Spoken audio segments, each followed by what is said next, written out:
Hi, everybody. My name is Natalie Yeadon, and I'm the co-owner and managing director with Impetus Digital. At Impetus Digital, we build some of the best-in-class collaboration and virtual collaboration tools that are both asynchronous and synchronous. And these help life science companies to virtualize in-person meetings. And that can be advisory boards, medical education events, corporate events. We do large, small events, and everything in between. I'm also the Toronto chapter lead for the transformative technology community, and I've been running a series of these master classes for the community on systems innovation thinking. And it's really, really timely considering all of the crazy things that are going on in the world around us. And little did I know that when I was going to start this master class, that COVID-19 and the pandemic was going to start. So it was really giving us some good food for fodder and for thinking in terms of developing this masterclass. So this is actually session 6 of a series of sessions that I've been running. And I do encourage you to go back and look at the Impetus Digital YouTube channel and podcast for sessions 1 to 5. I've been going over a variety of topics on how to manage systems thinking in the complex world that we live in. And today I'm really going to be focusing on systems and stakeholder analysis. So a little bit of a caveat here. This is actually not a deep dive course. I am not suggesting that I'm an expert in this area. These are just basically my opinions. They're just some ideas and insights that I have gathered through my trials and tribulations and through the work that I've actually done. So some ideas that I have around systems and stakeholder analysis. In session 5, we talked the last time about the Iceberg Model. And if you recall in that discussion, we were discussing a whole series of things around what things look to us in the world around us. And it usually comes in the form of an iceberg. And what we see as being the things that we are interacting with and that we're manifesting in the world around us are really just events. And they're just the tip of the iceberg. And what lies more importantly, underneath all of these events is a myriad of complexities, of things, of patterns, of structures, of mental models that really encapsulate the reasons for why these events are taking place the way they are.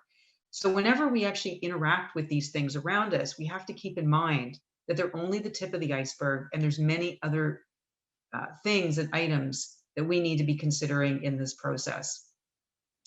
So as we look at systems and complex environments, we have to realize that we have the important role that we need to take as being observers. And being an observer, like in the double slit, the very famous physics double slit model, is we have to be careful of not disturbing the environment that we're working in. So not disturbing the system. We need to sit down and actually watch it. And sometimes, as in the double slit experiment, just the sheer act of observing completely change the affairs, the manifestation, or whatever it is that we actually observe. So it's a really interesting, complex situation. But there isn't anything else that we need to be able to do or can do but simply observe. So we have to be careful about not doing too many other things that are going to potentially disrupt the environment. So we really need to get into what we call watchful waiting. We also have to realize that in complex systems, that to be able to truly create something new, all we're simply doing is going back to basics, going back to the original building blocks, the Jenga blocks or the Lego blocks, if you will, in all the primary shiny colors. And all we're doing is remixing them. We're remixing ideas. Nothing that really is today, never really what has always been. We're just simply piecing them together into new patterns. So it's important to consider the fact that we, as humans, systems, and also even silicon systems, so computer systems, we're going back onto the data that we're used to, heuristics, shortcuts, mental shortcuts, the things that we have already created in our own neural circuitry or neural networks as being considered automatic behaviors. And we're just simply reconnecting those neurons to fire in slightly different ways to give us slightly different habits, behaviors, and thought patterns. So it's really important to realize that we're not really recreating the wheel. We're just simply rehashing and remixing what people and what things have already been created in the world around us. And what we have to realize is that sometimes in this process is that we can't see the change that we are implementing or the change that is occurring around us. We can oftentimes feel and act frustrated that nothing is ever changing. The same world conflicts and issues that have always taken place are still continuing on. And we're saying, the world is not progressing. It's not getting better. It's not getting easier. At the same time, we can also be sitting on our own laurels, getting into our worlds of entitlement or our feelings that everything is just fine the way it is and we don't need to do anything different. And we can end up finding ourselves being the boiled frog in that situation, meaning we could just be sitting there in the laps of luxury, feeling like everything is going fine, that we only need to do a few little tweaks here and there to actually manage and maneuver around the problems that are existing without realizing that right underneath us is the legs of change. And we've seen this in a myriad of industries and verticals that have literally had themselves completely disrupted. We've heard of the story, for example, of Kodak, the once huge behemoth in the camera industry, completely get dismantled by digital photography. So this is an example of becoming the boiled frog. And we also have to realize as well, too, that through this process of being able to observe and create change, is we have to realize is that sometimes creativity, it comes from within and it comes from internal. But we also have to realize that since things are always existing, we're just repiecing things together, remixing, rehashing, and reestablishing new ways and new patterns, it's sometimes those repatterns are coming within the confines of context. Sometimes what we can probably have heard the cliche that somebody came before their time, or they created a device, or they created a concept that people didn't understand at the time, and so they poo-pooed it. There's a lot of great examples of that in the past. One of them actually was, believe it or not, Tesla is not the beginning of electric cars. This occurred in the early 19th century. But the fact of the matter is the context or the environment or the group think at the time was not ready for the electric car. They were actually, ready for cars that were using diesel or gasoline, getting just outside of the horse and cart, but they were not ready for the electric car. So take us into, 50, 75 years later, and now suddenly we're having that discussion. So again, the creativity can be there. We can have it right in the midst. We can be the boiling frogs, but without the right context, we can't understand, see, or experience the change from within. So what we also have to realize is that we need to take what we know and make it relevant for today. It's a very, very important piece for a lot of people who are considered positive disruptors, changers, thought provokers, provocateurs. This was a great example of, for example, with Google Glass. Again, another creative, disruptive digital solution that was before its time. And there's a myriad of reasons why people think it actually didn't do well. It's possible somebody is going to take that tool, mix it, rewire it, and have it come back in a slightly different context, making it relevant for the time period and for the people who are ready to hear the message. And it will suddenly have a completely different grasp, and people will understand it in a different way, and it will take on new legs. A great example of this is telemedicine. Telemedicine existed 10, 12 years ago. And again, through the right context, and unfortunately it was through the context of COVID-19, people have started to embrace the idea of telemedicine. So it's not that these things aren't necessarily new. It's just that our mentality, our mindset, our readiness for acceptance and the context is what's different. The same thing actually applied to the Impetus Insight platform that we created. Our company has been around for 12 years. It has only been since COVID-19, since people have almost had to have their hands forced a little bit into virtualizing their meetings in the life sciences space. So virtualizing advisory boards, steering committees, medical education, publication committees, and clinical trials, et cetera, that they suddenly have experienced the Impetus Insight platform in a completely different way. And so sometimes, again, the message here is sometimes what is old is new again. For those of you who are old enough to remember that old Kellogg's commercial of try it again for the very first time, that exactly is what the message is. New context, new mind frame, a different context, a different way of piecing it together, a refreshed look at it, and suddenly the setting and the understanding is completely different. And so these are an example of the pre-iPad in the compact days before we ever knew that an iPad existed. And this concept also applies to ideologies, philosophies. We can actually have heard of things many, many years ago, hundreds of years ago, that are just resurfacing today. And this, again, is not going to be a political diatribe about anything. That's not what the point of this discussion. But again, it's just an opportunity for us to observe the complex systems that we're working in. Why is these ideologies cropping back up?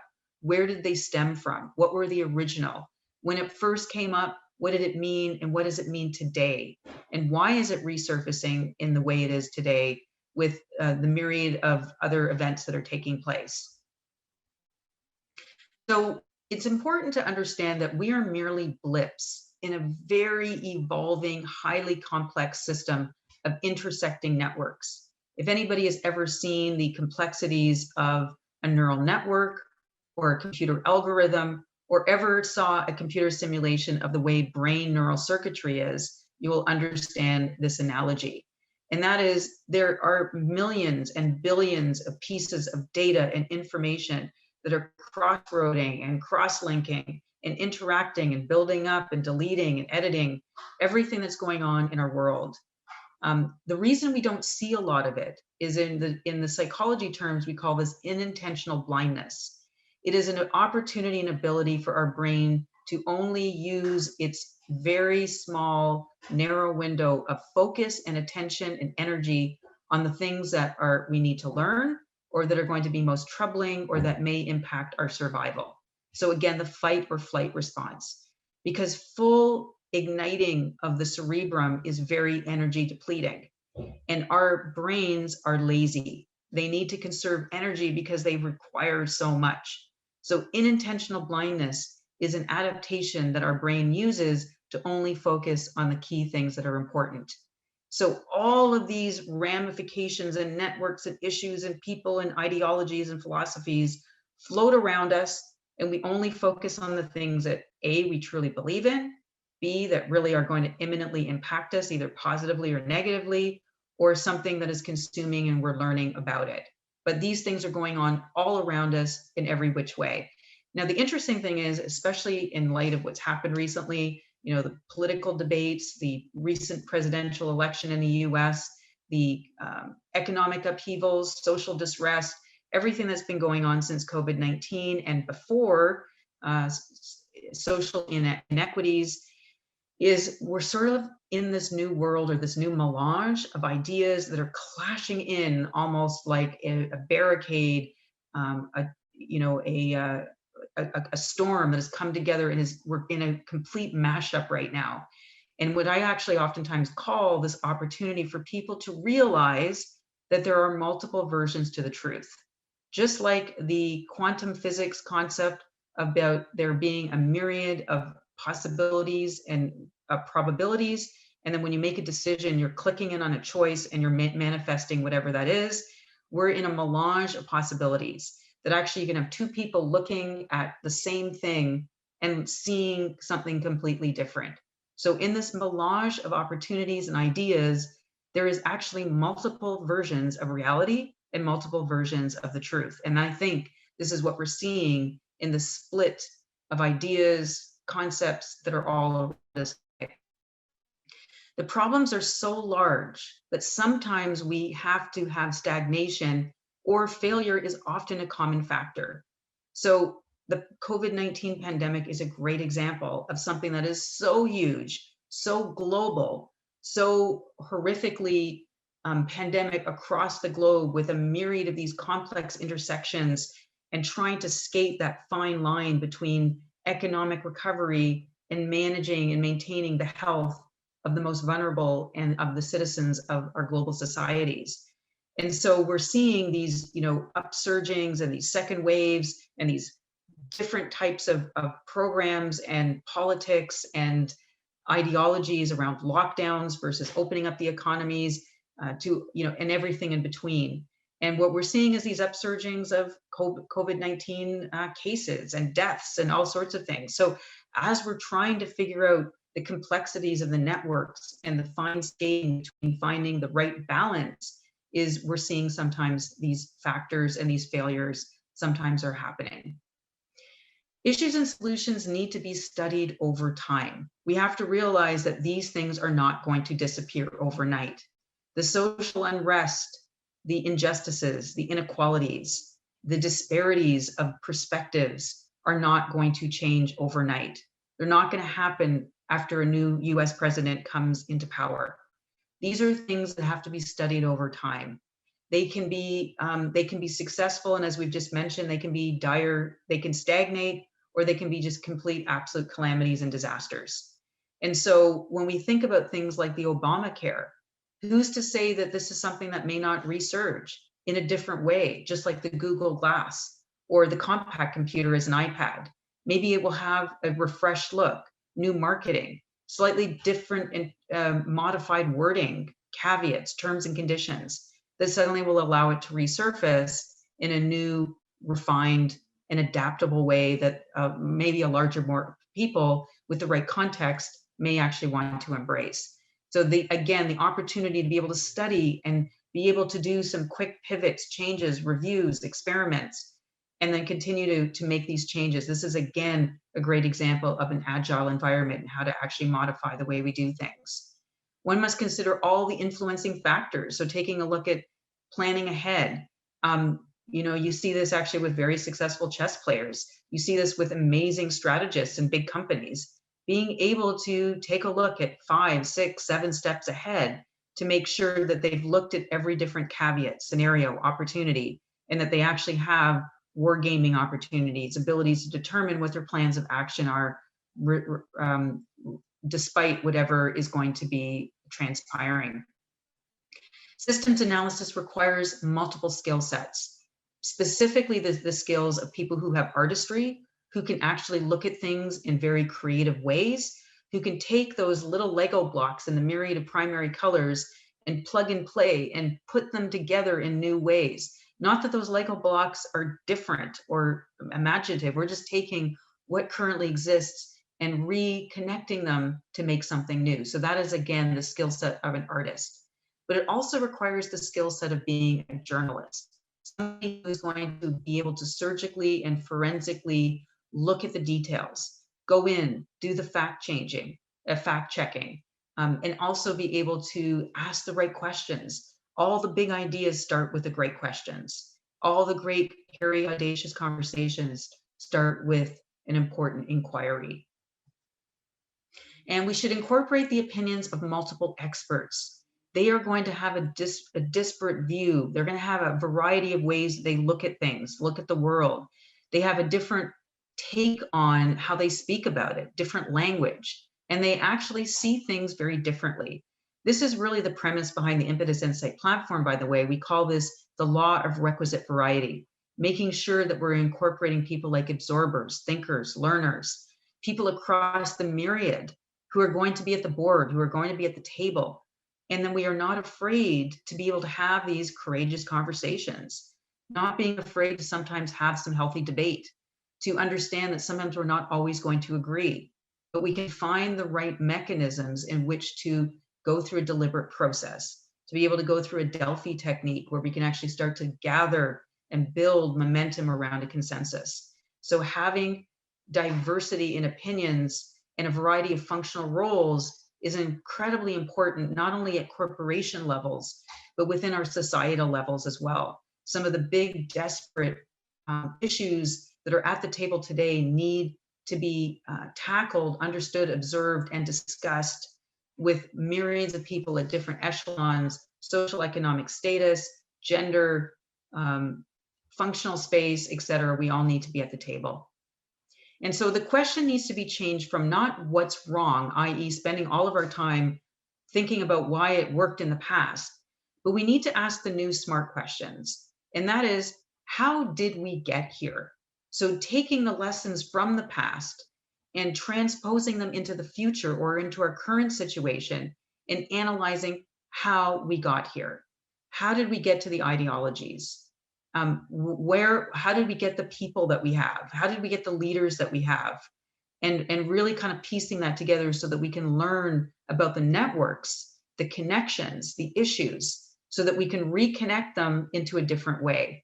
And then asking ourselves the question of, so where do we go from here?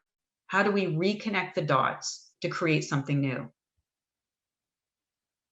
Almost all of the problems in our current world really, in my opinion, come from thinking restraints or constraints. It's our own belief systems, our heuristics, our bias. We've heard that we all have bias. We build bias into the computer algorithms that we create. It's our beliefs. Many of you have probably heard of the issue that we had many, many years ago about the first man that was able to conquer that issue around the 4-minute mile. Prior to this individual running the 4-minute mile, it was tried for years and years upon years. Nobody could run a mile in less than 4 minutes until this man did. And as soon as this man was able to prove to others that one can do this, one can run a 4-minute mile, then it became possible for everybody else. And then it was one person, then two, then five, then 10. And then there was hundreds of people who were able to do this. This was probably the case as well, too, for the first person that actually was able to climb Mount Everest.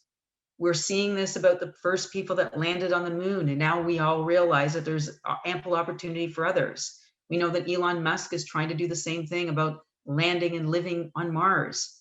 And one day we're going to say, we saw that it was achievable. And then this country is going to do it. And then this country. And then this community is moving up to Mars. So the impossibility is mired in our own mental constraints. It's important that we also realize that we need to decouple the technical from the people if we're really going to understand the motives behind the issues.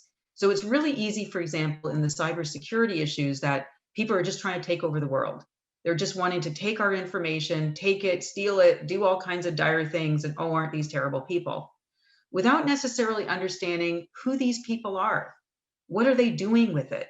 What is the motivation? Who are they getting paid by? Is there something else behind the malware that's being sent? And so ultimately, everything that's technical, everything that we're sort of seeing that's manifesting around us, there's people behind it. And the same thing applies to ideologies, philosophies. You probably heard a lot about these different kinds of splinter groups popping up all over the world, including recently because of the US presidential election. Who are these people? Finding out what the social structures are. What is behind their thinking? Why do they believe what they believe? Where did they come from? And what were the various pieces over the years, over the months, over the weeks that brought them to where they are? So being able to forensically take a look at this. So their first step is really to do a stakeholder analysis, understanding what was involved, who is influencing, what is their interests, what are the high and low stakes, and being able to get really to the bottom of it. And then starting to apply what we call game theory, understanding and determining the incentivization.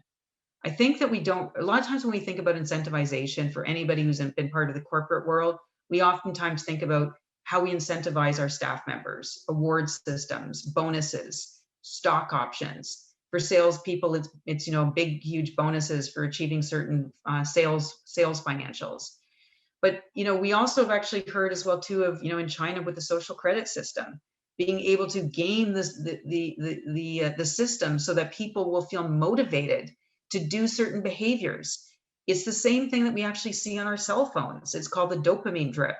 We gamify Facebook and Pinterest and WhatsApp and that little red dot that shows up that motivates us, that pings us, that releases that little bit of dopamine that motivates us to keep going in and checking our social media outlets and our platforms because we get that little reward every single time we do it.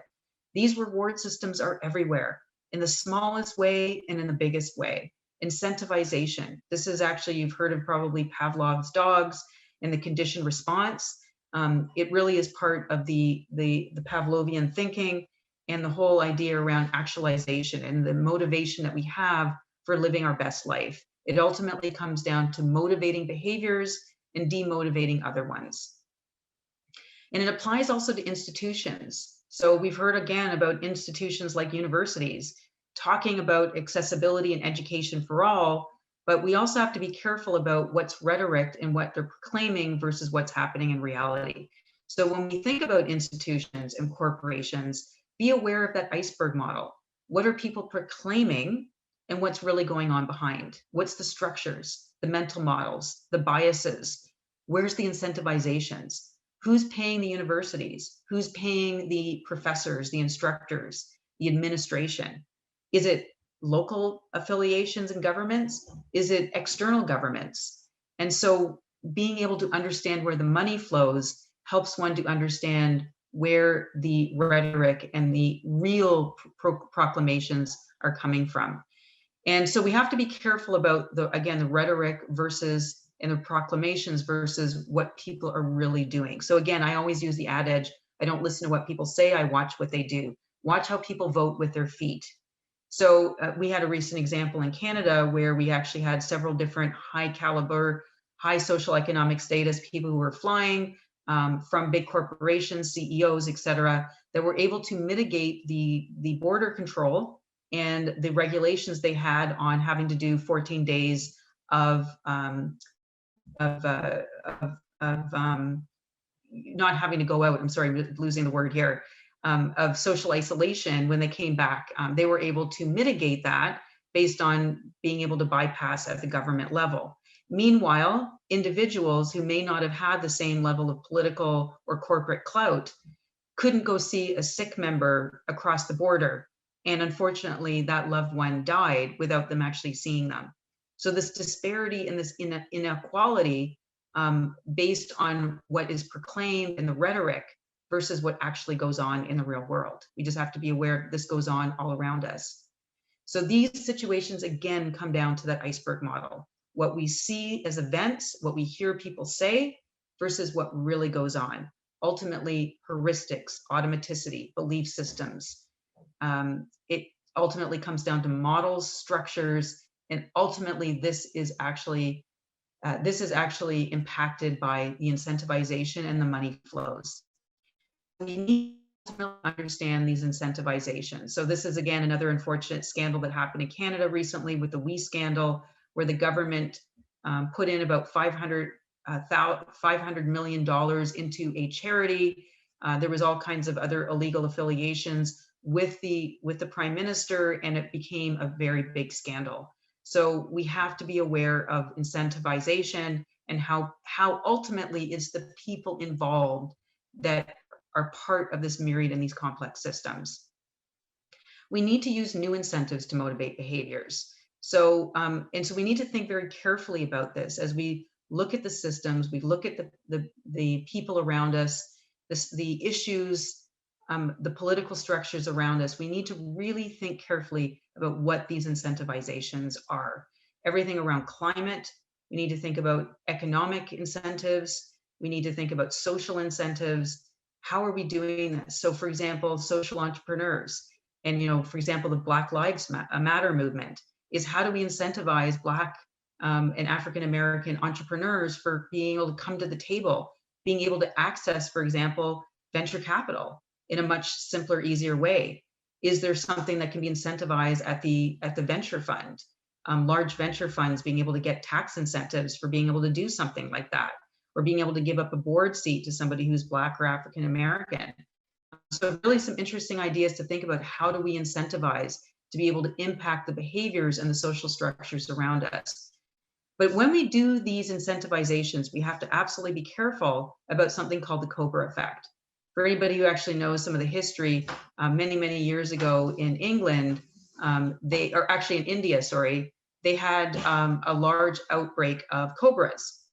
And their intention was they wanted to get rid of all of these poisonous cobras that were lurking around in their, in their villages.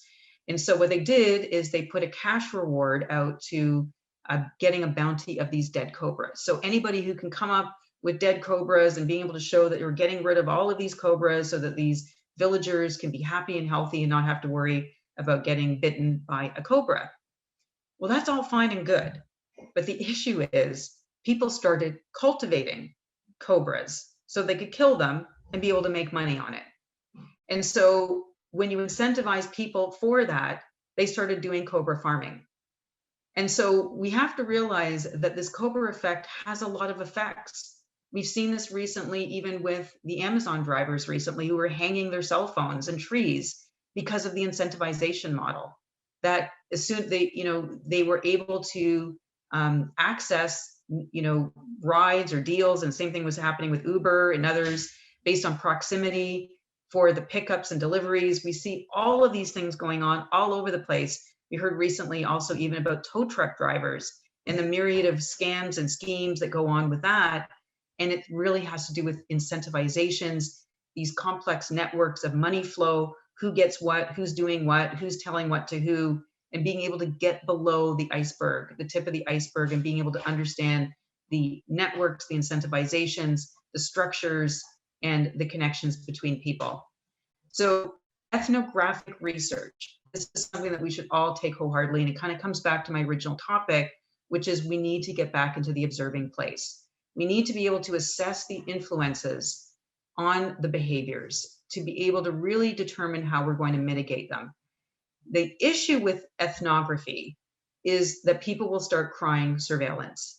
We started seeing this recently with the COVID-19 pandemic contact tracing app. Is people were very concerned about privacy and what does this mean, and you're reading my data.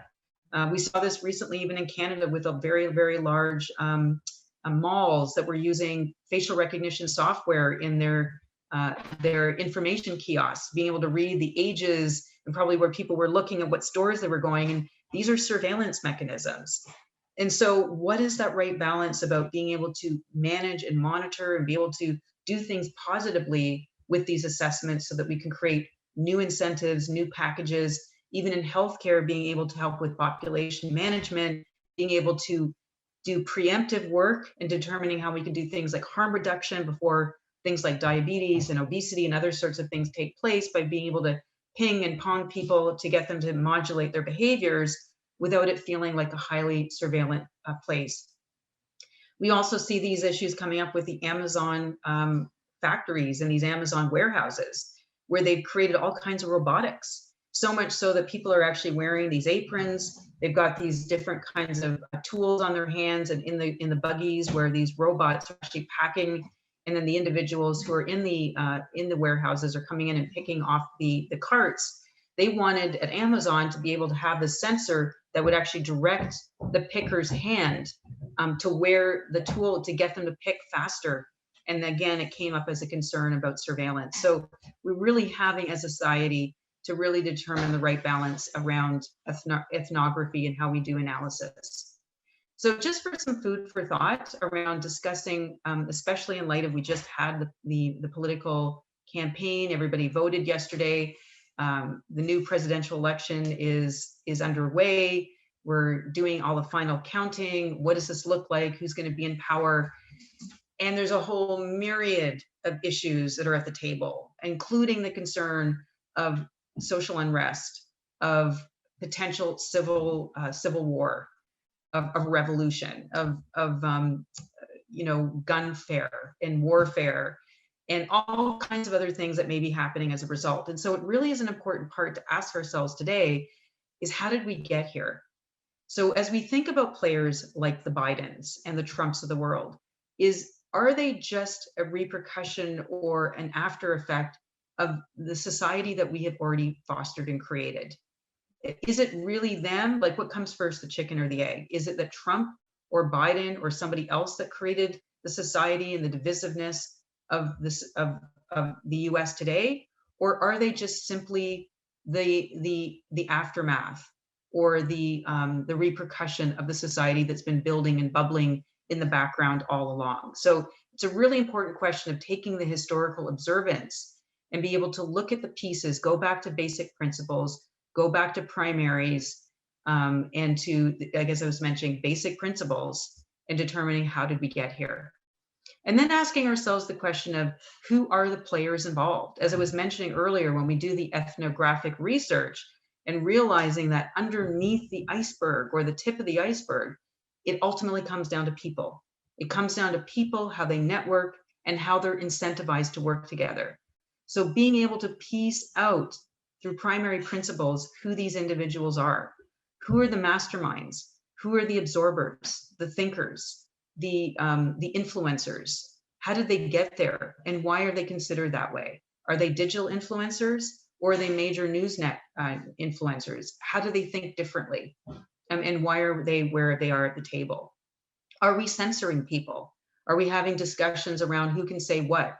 Is there a fine line between what somebody can say in a long play podcast versus a very popular news news channel?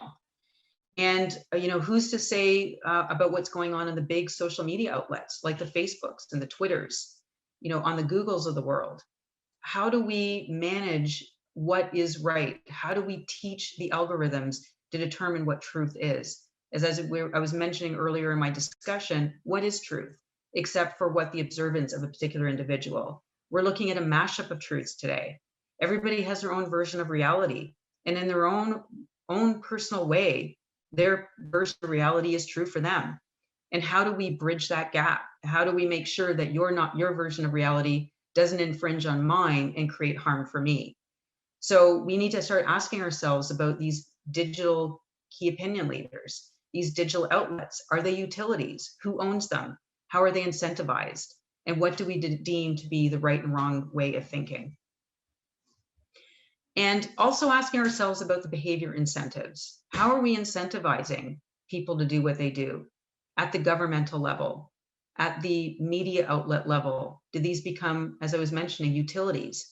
Do they need to be owned by governments? Do governments need to become socialistic, totalitarian governance groups? And and then everything in between, splinter groups, ideological groups. What are the behaviors and how are they getting incentivized? And then ultimately, the question for the days, the weeks, and the months ahead is, where do we go from here? This is the world that's been served up to us. It's actually a really interesting invitation, this complex myriad of calamities, but at the same time, on the other side of it is the silver lining, which is, where do we take this? How do we span the information? How do we refocus it, repiece it together into a new way, into a new neural network, into a new understanding?